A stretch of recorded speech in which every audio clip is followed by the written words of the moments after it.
Naser Ali luajti titullar në ndeshjen e fundit në Anglisë dhe në kampionat me Dinamo, ku u aktivizua për 90 minuta në ndeshjen ndaj Elbasanit, por Ali ka luajtur i dëmtuar për shkak të shqetësimeve që i ka dhënë pubalgjia.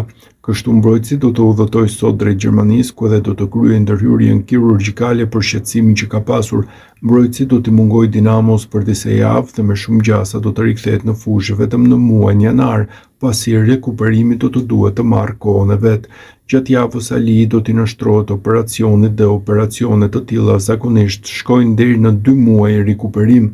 Për të kthyer që të jenë të gatshëm për të luajtur, Ali ka qenë padyshim një nga lojtarët më të rëndësishëm të Dinamos këtë sezon, por edhe sezonin e shkuar duke luajtur si qendërmbrojtës së bashku me Bruno Ditën.